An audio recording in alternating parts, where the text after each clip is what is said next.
Bueno, a mí me correspondió este tema, ¿no es cierto?, que tiene que ver con las recomendaciones para los siervos y las siervas del Señor.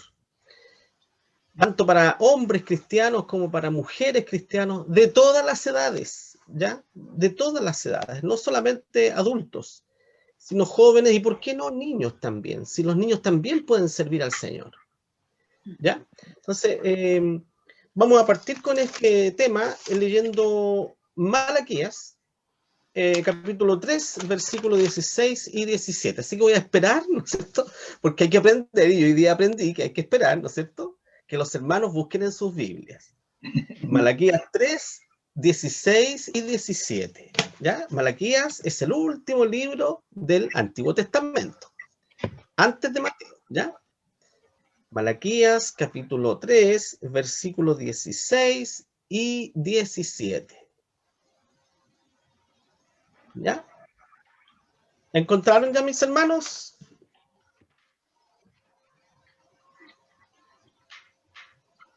¿Sí? ¿Están encontrando ya?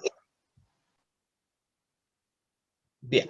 Voy a dar lectura entonces a la palabra del Señor, y que dice así: entonces los que temen a Jehová hablaron cada uno a su compañero, como nosotros ahora, ¿no es cierto? Hemos estado hablando cada uno a su compañero aquí. Y Jehová escuchó y oyó, y fue escrito libro de memoria delante de él para los que temen a Jehová y para los que piensan en su nombre.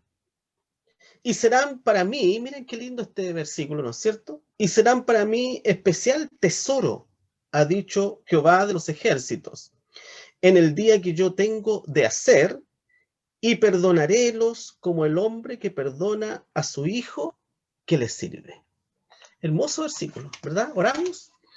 Bendito Dios y Padre Celestial, estamos en tu presencia nuevamente, en esta oportunidad, Señor, para poder aprender de tu palabra, para poder recordar cosas que a veces nosotros olvidamos también, Señor, pero queremos pedirte, Señor, que seas tú bendiciendo a cada uno de nosotros, que nos ayudes. Tal vez estamos cansados, algunos, Señor, algunos de mis hermanos puedan estar cansados ya, pero te ruego, Señor, que seas tú quien nos mantenga despiertos para poder estar atentos, Señor, a tu palabra.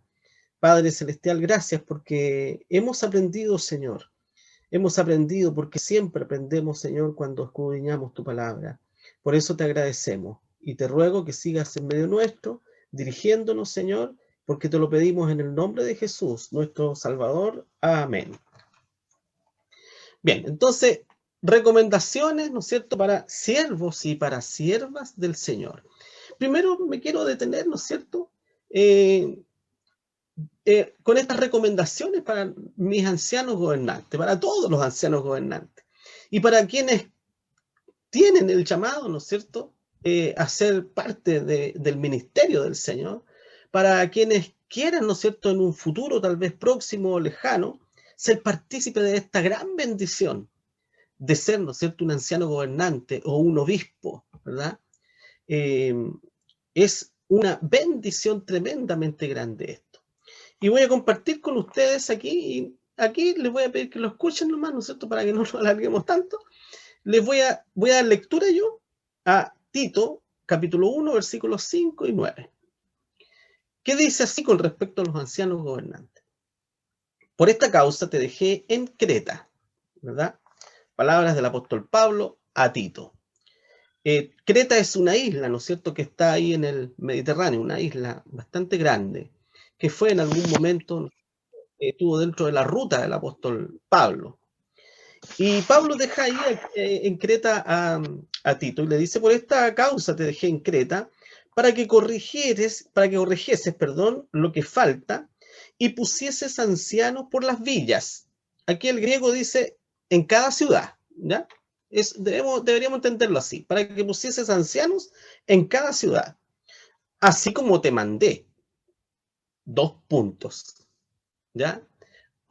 Y dice lo siguiente: primero, el que fuere sin crimen, marido de una mujer, que tenga hijos fieles, que no estén acusados de disolución o contumaces.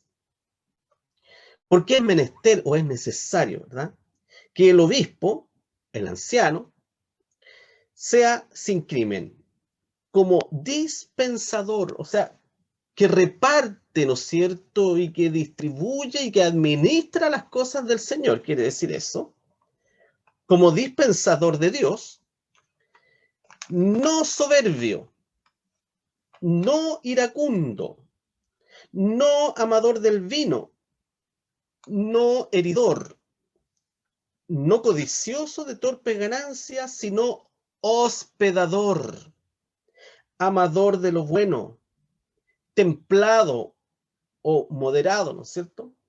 Justo, santo, continente o sobrio, quiere decir eso, retenedor de la fiel palabra que es conforme a la doctrina, y por último, que pueda también exhortar, ¿verdad?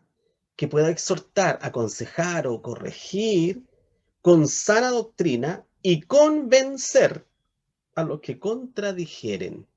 ¡Wow! Qué grandes son los requisitos para un anciano gobernante, ¿eh? ¿Se fijan ustedes? Por eso que por la gracia del Señor somos lo que somos nomás. Nada más, ¿no es cierto? Nada más. Porque esto no quiere decir que un anciano gobernante debe ser perfecto, intachable, inmaculado, porque eso no es posible, ¿verdad? Estaríamos hablando de una cosa ilusoria nada más. Porque todos, tanto pastor o anciano, gobernante, ¿no es cierto?, somos pecadores y que hemos sido perdonados, hemos sido transformados, regenerados por el Espíritu Santo. Pero el pecado sigue manifestándose, ¿no es cierto?, a veces en la vida de nosotros.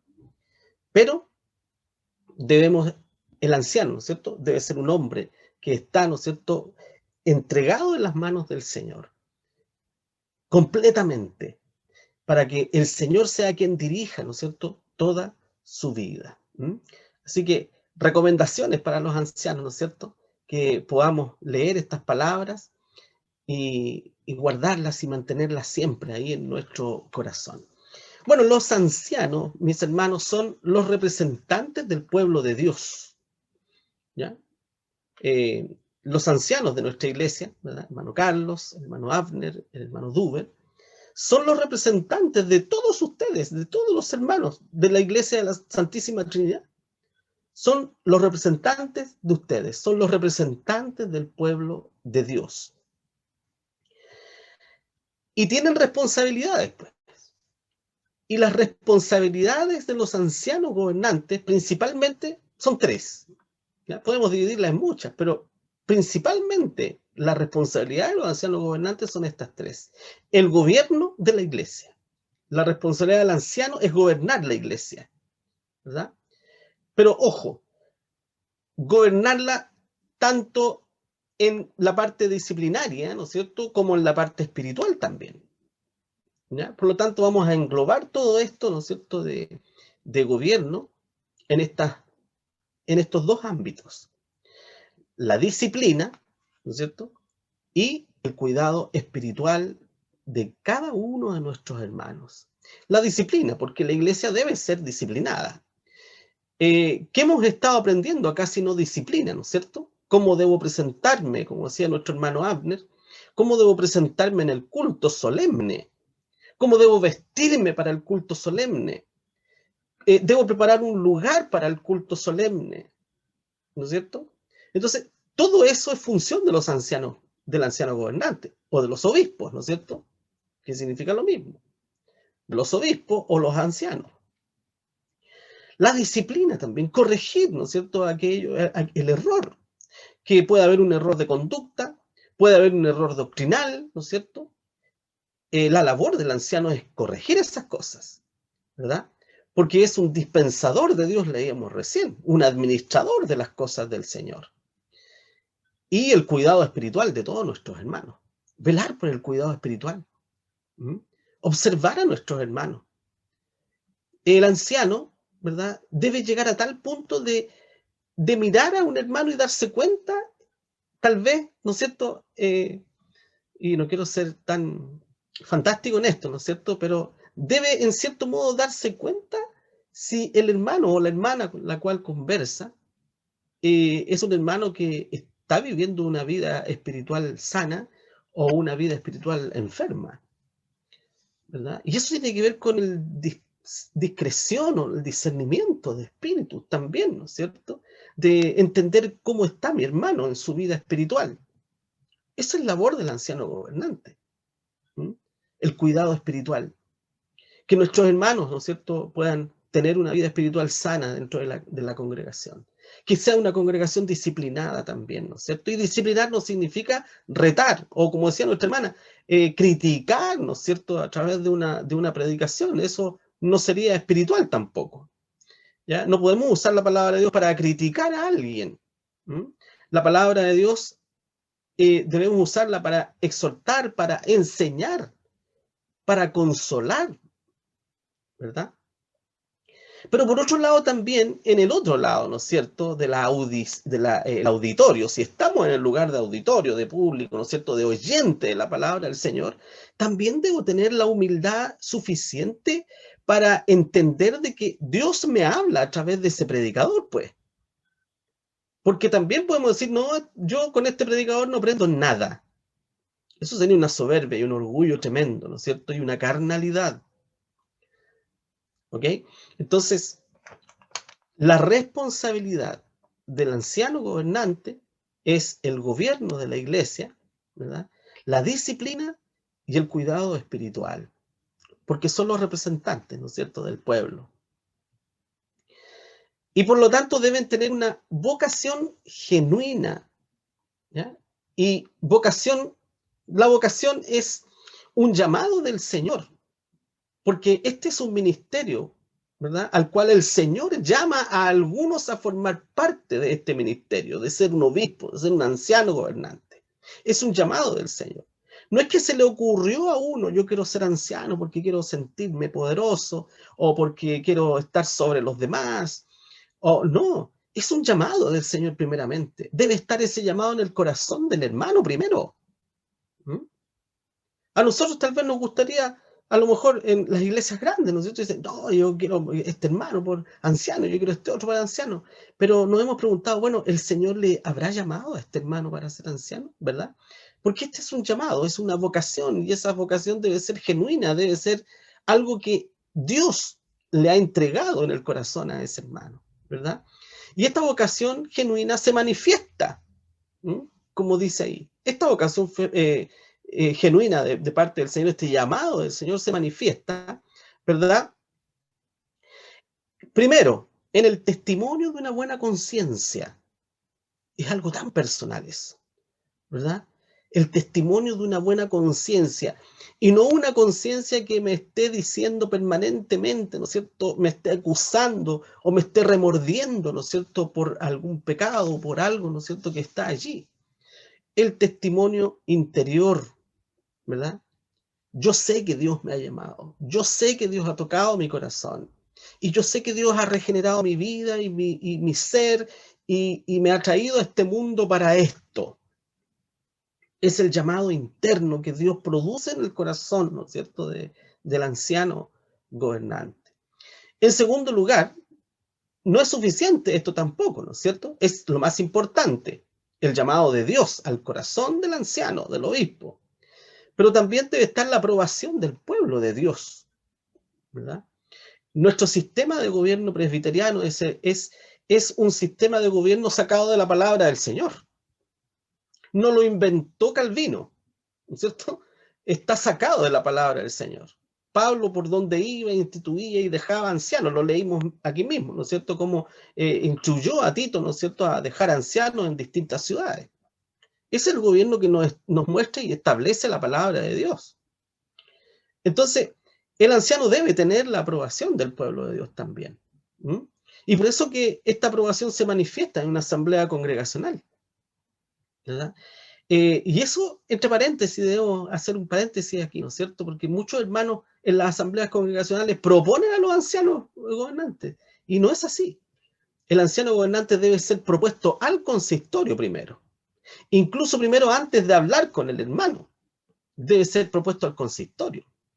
Y no en la asamblea. La asamblea solamente ratificará una vez que ese candidato al cargo de anciano gobernante haya pasado, ¿no es cierto?, una serie de una examinación, ¿no es cierto?, de su vida personal, de su llamado, y todo esto que el consistorio debe velar por eso. Y cuando el consistorio determina con oración, mucha oración en realidad, y no por razonamiento propio nuestro, sino que con oración, y se determina y se llega a la determinación, para la redundancia, ¿no es cierto?, de que el hermano realmente ha sido llamado para el Señor y tiene su vida, ¿no es cierto?, en orden con el Señor, entonces recién el consistorio propone a este anciano a la asamblea, y la asamblea lo ratifica, lo aprueba. Por eso que el anciano debe tener la aprobación del pueblo, porque va a ser su representante, ¿verdad? Y por último, debe tener el juicio favorable del consistorio, que es lo que yo acabo de decirle, ¿verdad? El consistorio es el responsable máximo en esto, en recibir ancianos gobernantes, ¿verdad? Y por eso que un candidato a anciano gobernante primero debe ser puesto a prueba, ¿no es cierto? Debe ser observada su vida, debe ser examinado. Debemos estar seguros que ha sido salvo, debemos estar seguros que su vida es ejemplar. Debemos estar seguros que es un hermano que cumple las condiciones, ¿no es cierto?, para ser un representante del pueblo de Dios. Y eso es el juicio favorable del consistorio, ¿verdad? Vaya que son grandes las responsabilidades de los ancianos gobernantes. Por eso, mis hermanos, ustedes, yo, todos, debemos orar mucho por nuestros ancianos gobernantes. Hay iglesias que no tienen ancianos gobernantes. Nosotros tenemos la bendición de tener 3 ancianos gobernantes. 3, ¿verdad? Entonces debemos ser muy agradecidos del Señor y amar mucho a nuestros hermanos y orar por ellos, para que el Señor, ¿verdad?, les dé la gracia, la sabiduría y la fortaleza para cumplir, ¿verdad?, con lo que acabo de decir, con esta responsabilidad de gobernar, de disciplinar y de cuidar la vida espiritual de la congregación. ¿Cuáles son las características que deben tener los ancianos, no es cierto? Bueno, primero, ¿no es cierto?, debe tener una fe sana, debe ser sano en la fe el anciano gobernante. Debe tener una vida intachable, no perfecta, ojo, no pidamos que nuestros ancianos sean perfectos, mis hermanos. No estemos mirando el ojo en la paja, el ojo en la paja del ojo ajeno, perdón, ¿verdad? No, no esperemos que nuestro anciano sea perfecto. Intachable quiere decir, ¿no es cierto?, que sea un hombre de Dios, un hombre temeroso del Señor, pero no perfecto, ¿verdad? El anciano debe ser sabio, debe tener la sabiduría del Señor, ¿m? Para gobernar, para disciplinar, para darse cuenta de la vida espiritual de otros. Debe ser un hombre sabio, ¿no es cierto?, que debe tener la palabra de Dios morando en su corazón para esto. Debe ser discreto, porque muchas veces los ancianos, ¿no es cierto?, se enteran de la vida personal de muchos de nuestros hermanos y cosas a veces que son tan privadas, ¿no es cierto? Allí es cuando los ancianos deben mostrar discreción, deben ser muy discretos, ¿verdad? Esto es un secreto, ¿no es cierto?, que debe llevarse a la tumba, ¿verdad? No podemos compartirlo, ¿no es cierto?, con nadie, ni siquiera con nuestras esposas que están siempre a nuestro lado, ¿verdad? Hay cosas que el anciano debe guardarse siempre y no debe compartirlas con nadie. Debe ser discreto en todo, ¿no es cierto? Dechado de la grey, que quiere decir que debe ser un modelo a imitar, que la congregación quiera imitar la fe de ese anciano, ¿no es cierto? Que la congregación ame a ese anciano y quiera vivir. ¿Cómo me gustaría ser como este hermano? Me gustaría predicar como este hermano, podrían decir nuestros hermanos, ¿no es cierto? Me gustaría ser así maduro como es este anciano, ¿verdad? Dechado de la grey. ¿Mm? Y por último también, ¿no es cierto?, lo dice nuestra Constitución, diezmero.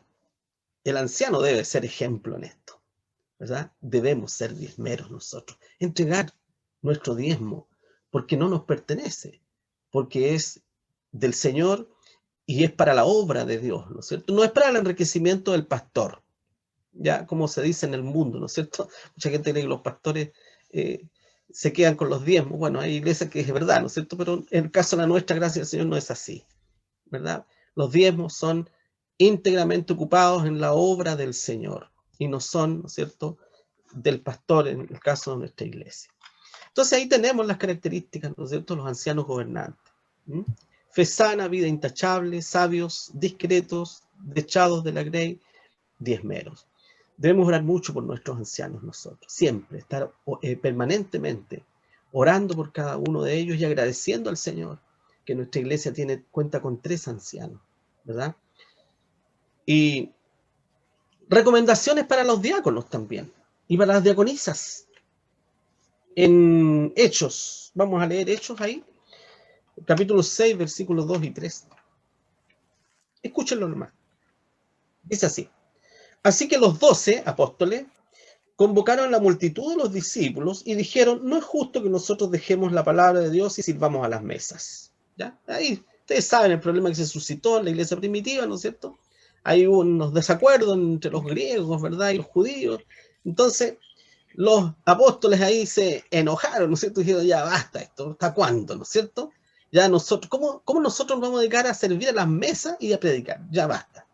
Entonces dice: buscad pues, hermanos, 7 varones de vosotros, de buen testimonio y llenos del Espíritu Santo.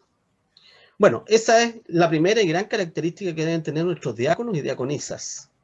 Hombres o mujeres de buen testimonio y llenos del Espíritu Santo, ¿verdad? No llenos a medias, sino que los diáconos y las diaconisas deben ser llenos del Espíritu Santo y deben ser llamados del Señor también, ¿verdad?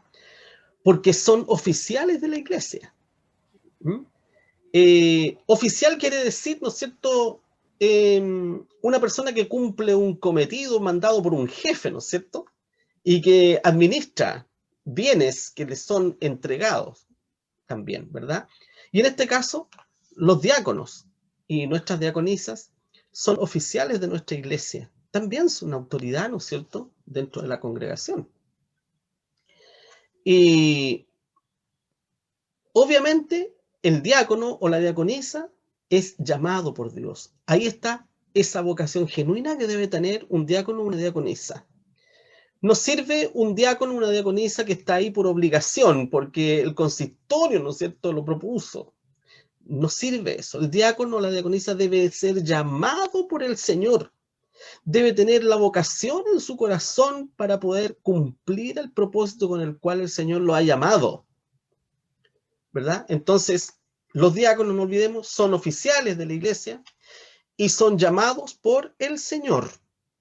Tienen un llamamiento de parte del Señor. Y por lo tanto debe tener características.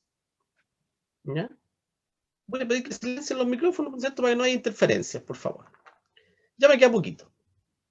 Las características de un diácono o de una diaconisa. Carácter espiritual, mis hermanos. No carnal. ¿Ah? No carnal. Acuérdense ustedes que cuando se eligieron los diáconos, hubo una actitud carnal en la congregación.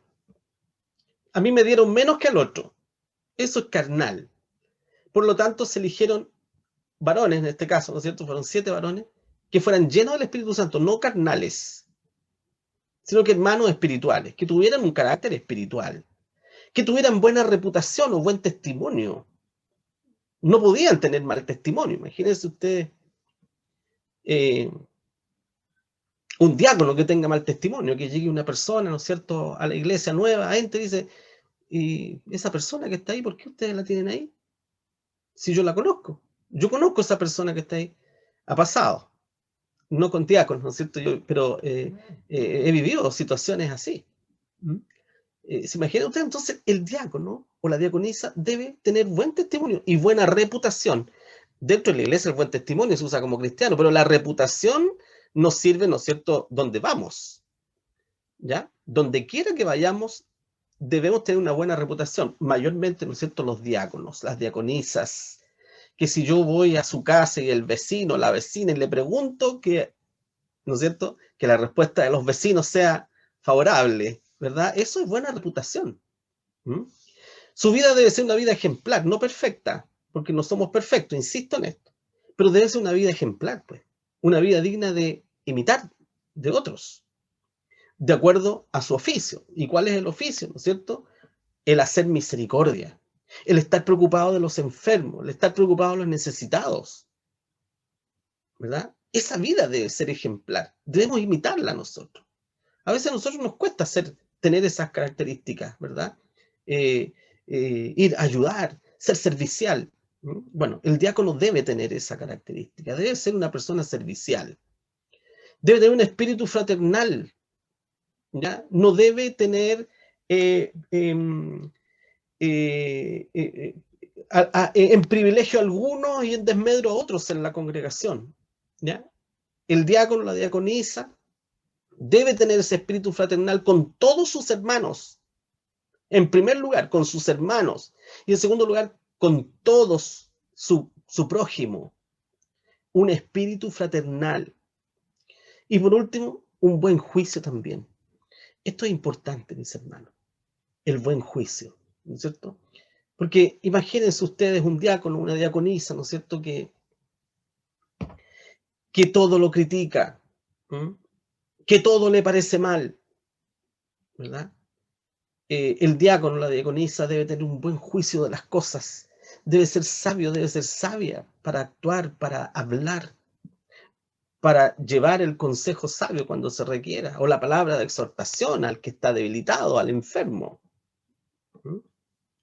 No son menores, ¿no es cierto? Estas características. Y quise incluir esto también porque me he topado, ¿no es cierto?, con muchos oponentes con respecto a esto. Y principalmente de otras congregaciones que nos dicen a nosotros que ¿por qué nosotros elegimos diaconisas si el diaconado es para hombres? Pero no es así, pues.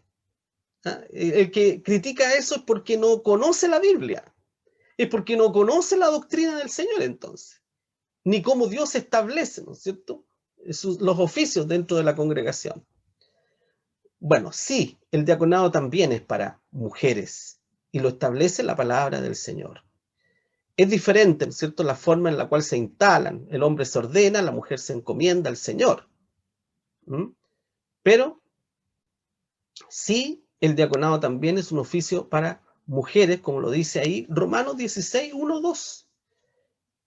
Encomiéndoos, empero, a Febe, nuestra hermana, dice, la cual es diaconisa de la iglesia que está en Cencreas. Ahí tenemos una diaconisa, ¿verdad? Y habla el apóstol Pablo. Si Pablo no lo dijera, entonces estaría en duda, pero Pablo lo menciona, ¿ya? Febe entonces era diaconisa de la iglesia, ¿verdad?, de Cencreas. Que la recibáis en el Señor como es digno a los santos, ¿ya? Y que la ayudéis en cualquiera cosa que os hubiere menester, porque ella ha ayudado, y ahí está, ¿no es cierto?, esta característica de esa diaconisa. Ha ayudado a muchos y a mí mismo. Diáconos y diaconisas presentes, ¿creen ustedes que alguien puede dar este testimonio de ustedes? Porque me ha ayudado y porque ha ayudado a muchos, ¿verdad? Es una característica que deben tener nuestros diáconos y tenemos la bendición de tener 4. Hay iglesias que no tienen diáconos, hermanos. Nosotros tenemos 4 diaconisas y diáconos. Gracias al Señor, ¿verdad? Bien, recomendaciones para las mujeres que sirven al Señor. Para todas nuestras hermanas que están ahí escuchando y que sirven con todo su corazón al Señor. Tito 2, 3 y 5 dice, las ancianas, voy a decir las ancianas porque suena feo decir, ¿cierto?, lo que dice ahí, pero se refiere a mujeres mayores, ¿no es cierto?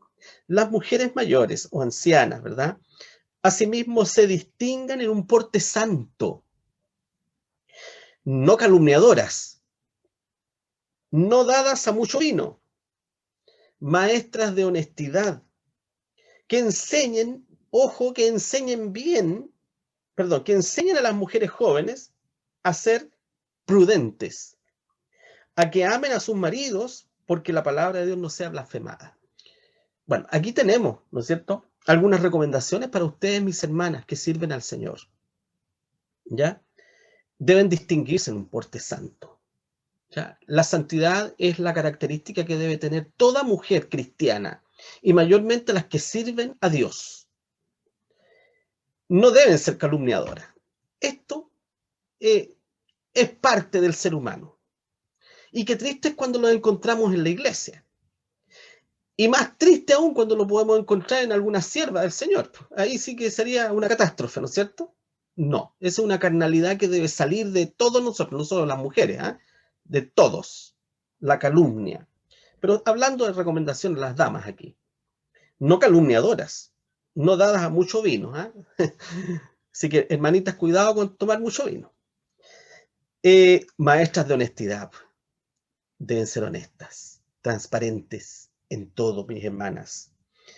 Y ojo, y aquí está el deber de ustedes, el deber de las hermanas, de las siervas del Señor, enseñar a las mujeres jóvenes. Tienen la autoridad. Si ustedes son hijas de Dios, son cristianas, son ejemplares, son fieles, entonces tienen la autoridad del Señor para enseñar a las mujeres jóvenes a ser prudentes. ¿Cómo se, cómo se aprende la prudencia, verdad? Ustedes, maestras de honestidad, deben enseñar a las mujeres jóvenes eso. Esperemos que las mujeres jóvenes sean humildes y las quieran escuchar, ¿ya? Pero eso ya no es problema de ustedes, ¿verdad? La obligación de ustedes es esa, enseñar a las mujeres jóvenes, ¿verdad? A ser prudentes y a que amen a sus maridos. También es importante enseñar eso, hermanas, a las recién casadas. Enséñenle a amar a sus maridos. ¿Por qué la palabra de Dios nos dice esto? ¿Les costará a las mujeres jóvenes amar a sus maridos, tal vez? A algunas sí, a otras no, no sé, no podemos saberlo. Pero deben enseñar a las mujeres jóvenes a amar a sus maridos. Y algunas de ustedes que ya son mayores, espero que hayan aprendido esto, ¿no es cierto? De amar a sus maridos. Porque la palabra de Dios no sea blasfemada, ¿ya?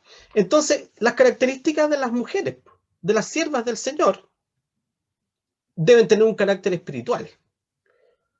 Una mujer carnal aquí no sirve, no puede ser sierva del Señor una mujer que es carnal. Que tenga buen testimonio por lo demás, ¿no es cierto? No que diga, esa hermana, es tan chismosa esta hermana, ¿verdad? No, pues, no, pues. Qué triste sería que dijeran eso de ustedes, pues, mis hermanas. La hermana tanto es una hermana chismosa, no. Debe tener una vida ejemplar, pues. Que las hermanas más jóvenes digan, pucha, ¿sabes que yo me quiero acercar a la sociedad femenina porque ahí veo hermanas que son espirituales, veo hermanas que tienen buen testimonio, veo hermanas que tienen su vida ejemplar, yo también quiero ser como ellas. Y no que las hermanas jóvenes digan, no, yo conozco todas las hermanas mayores, no, ¿verdad? Entonces, esa debe ser la característica de las mujeres que sirven al Señor de todo su corazón. Un carácter espiritual, buen testimonio, ¿no es cierto? Y una vida ejemplar. Y por último, recomendaciones, ¿verdad? Voy a sacar esto que me molesta aquí un poquito. Espérenme, ocultar controles. Ahí sí. Y por último, ¿no es cierto? Recomendaciones para los miembros de nuestra iglesia, pues.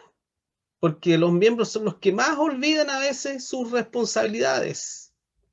Es lamentable eso. Bueno, pero para eso están los pastores, los ancianos, los diáconos, ¿no es cierto? Para recordar la responsabilidad de los miembros.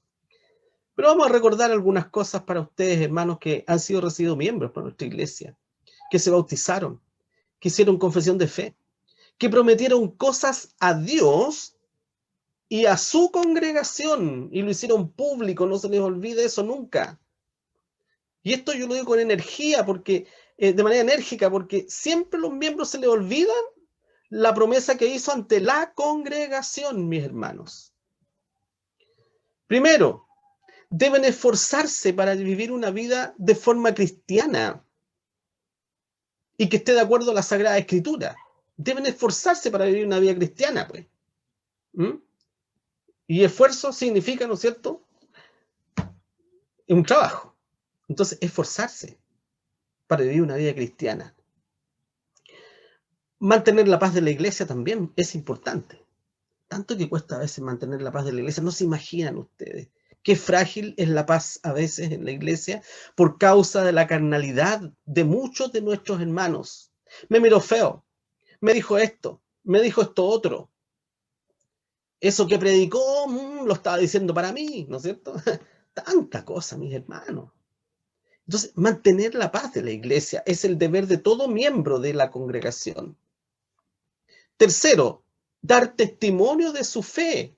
Usted debe dar testimonio de su fe, pues, con su conducta, o sea, su manera de ser en la iglesia y donde esté, pero también con su palabra, porque Dios nos dio una boca para comunicarnos. Por lo tanto, todos nosotros debemos dar testimonio de lo que Dios ha hecho en nuestra vida con nuestros labios también. Y obvio también con nuestra conducta, ¿no es cierto? Y esto es lo que a muchos se les olvida, ¿no es cierto? Cuando se nos toca el bolsillo, ahí sí, hasta aquí no llegó mi fe, pues. ¿Ah? Contribuir, pues, hermano, financieramente al sostenimiento de la obra del Señor. Uno, es bíblico, ¿verdad? Y dos, usted se comprometió ante Dios a sostener económicamente la obra del Señor. Es su responsabilidad que la iglesia esté en pie. No la estamos ocupando, pero el templo está ahí, está limpio, está bonito, ¿verdad? Gracias a qué? A que hermanos, miembros, ¿verdad? Fieles, contribuyen y cumplen, ¿no es cierto?, con aquello que han prometido y son fieles al Señor, con esta contribución financiera para el sostenimiento de la obra del Señor. Sujetarse también a su iglesia y a su consistorio, pues esto es lo que mucho cuesta, ¿no es cierto?, por nuestra naturaleza humana, pecadora, rebelde, ¿no es cierto?, que tenemos ahí, ese rebelde que sale a veces, ¿no es cierto?, que no queremos sujetarnos a la iglesia, que no queremos sujetarnos al consistorio, ¿verdad? No, debemos ser humildes. El humilde se sujeta, el que no es humilde nunca se va a sujetar, ¿verdad? ¿Y qué dijo nuestro Señor Jesucristo? Aprended de mí que soy manso y humilde de corazón, y hallaréis descanso para vuestras almas. Es una característica del Señor que debemos aprender, la humildad, para poder sujetarnos a nuestra iglesia y a nuestro consistorio. Y por último, velar porque sus hijos, mis hermanos, ojo con esto, hermanos miembros de la iglesia, deben velar para que sus hijos sean enseñados en la palabra de Dios y reciban el bautismo cristiano. Es vuestra responsabilidad. Los miembros de la iglesia tienen estas responsabilidades: criar a sus hijos en el evangelio, en la fe de Cristo, pero también bautizarlos. Tristemente, en nuestras iglesias hay hermanos que se han recibido miembros y no comparten la doctrina del bautismo. No comparten la doctrina del bautismo y por lo tanto no bautizan a sus hijos. Triste, pues, porque ¿cómo voy a compartir yo? ¿O cómo voy a tener comunión yo con otros hermanos, ¿no es cierto?, en una iglesia, si no concuerdo en doctrina, ¿verdad? La palabra de Dios nos enseña que nuestros hijos deben ser bautizados, ¿verdad? Deben ser bautizados. Así como en el Antiguo Testamento solo el varón, ¿verdad?, era circuncidado como la señal del pacto. Bueno, esta señal del pacto hoy día, del nuevo pacto, es amplia para hombres y mujeres. Por lo tanto, sí, es bíblico. Debemos bautizar a nuestros hijos. Y los que son miembros de nuestra iglesia deben y tienen el deber de bautizar a sus hijos, ¿verdad? Así que no se olviden, mis hermanos, hacer partícipe a sus hijos de las cosas del Señor también. Así que termino con este versículo, segunda epístola de Pedro, ¿verdad? Capítulo 3, versículo 14. Por lo cual, oh amados, ¿verdad?, estando en esperanza de estas cosas, procurad con diligencia, con rapidez, con dedicación, quiere decir eso, que seáis hallados de él sin mácula, sin mancha y sin reprensión, en paz. Que el Señor les bendiga y que el Señor nos ayude, ¿verdad?, a ser como Él quiere que nosotros seamos, sus hijos fieles, mansos y humildes, ¿verdad?, como imitadores de nuestro Señor, Jesucristo. Bien. Que el Señor les bendiga, pues, mis hermanos.